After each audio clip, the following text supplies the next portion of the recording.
Sometimes strength becomes a burden. You smile when you're breaking.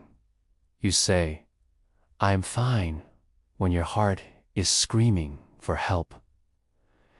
And you keep showing up for everyone except yourself. Maybe you're the one who always fixes things, who listens. But what happens when the encourager runs out of encouragement? When your own soul whispers, "I'm tired." There was once a woman named Arya. Everyone in her small town knew her as the helper. She was the kind of person who would drop everything to be there for others.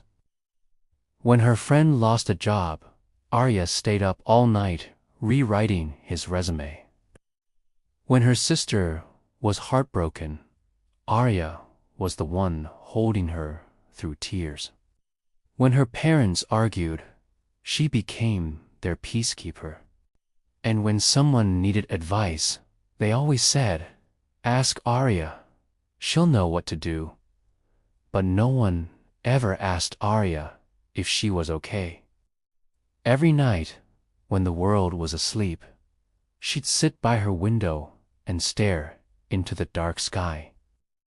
She'd think about how she spent her entire day making sure everyone else was happy.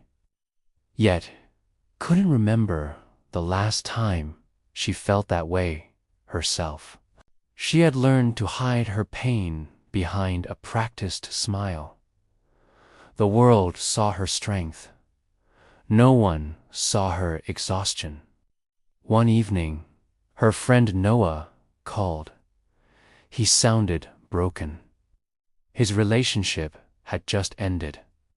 "Arya, I don't know what to do," he said, voice trembling. And without hesitation, Arya put her own fatigue aside, speaking softly. "You'll be okay, Noah. Time heals." But after she hung up, her phone slipped from her hand. And for the first time, she didn't cry for someone else. She cried for herself. She realized she had spent so long being everyone's anchor that she had forgotten how to float. The next morning, Arya went to the old park on the edge of town. It was quiet there, with a small pond and a bench beneath a willow tree. She used to visit that place as a child with her grandmother. That day, as she sat alone, she whispered, "Tired." Saying it out loud felt strange, like finally opening a window in a room that had been closed for years. An old gardener nearby overheard her. He was watering the flowers, his movements slow and calm. "You sound like someone who's carried too much for too long," he said. Arya smiled weakly, embarrassed. "I'm fine," she replied automatically. He shook his head gently. "That's the problem with strong people," he said. "Eh?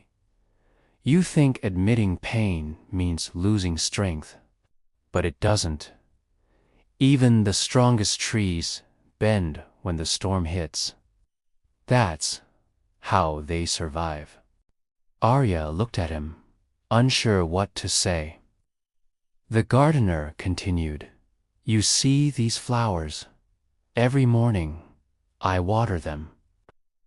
But sometimes I forget one or two. They look fine for a day or two, but then they start to fade. Strength is like that too. It needs care. It needs rest." His words sank deep. For the first time in years, she didn't rush to comfort someone else. She just listened.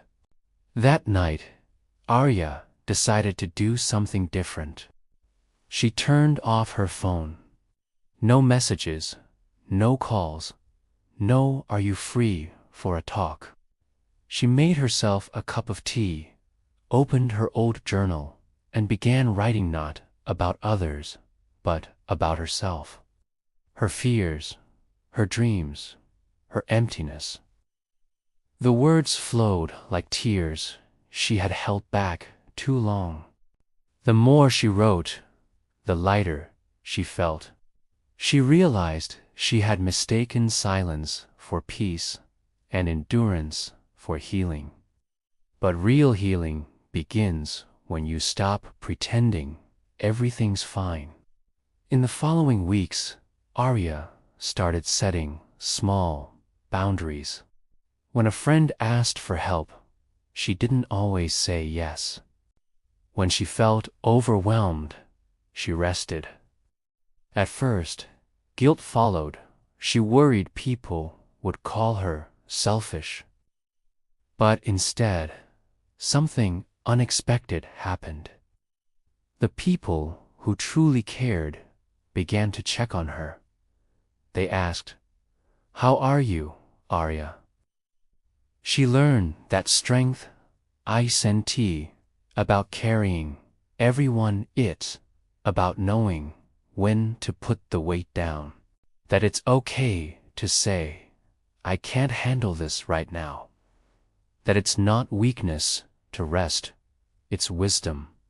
One evening, months later, Arya went back to the same park. The gardener was there again. She smiled and said, "You were right. I finally watered my own roots." He smiled. "Good, because even flowers need sunlight. And so do you." As she walked away, Arya felt a quiet peace, a kind of calm that didn't come from fixing things, but from allowing herself to simply be. She realized she didn't have to be the strong one all the time. Sometimes it's enough to just be human. So, if you're listening to this and you're tired of being the strong one, please hear this. It's okay to not have it all together. It's okay to cry. It's okay to say no. You're not letting anyone down by taking care of yourself. You're not weak for needing rest. You're human. The world has tricked you into thinking that strength means never breaking. But real strength is being honest about when you do. It's wiping your tears and saying, "I'll try again tomorrow." You've carried others long enough. Now it's time to carry yourself with kindness, with patience, and with the same love you've given to everyone else. Remember this, even the sun sets, but it still returns brighter the next day. You will, too. And if no one has told you lately, you don't always have to be strong. You just have to be you.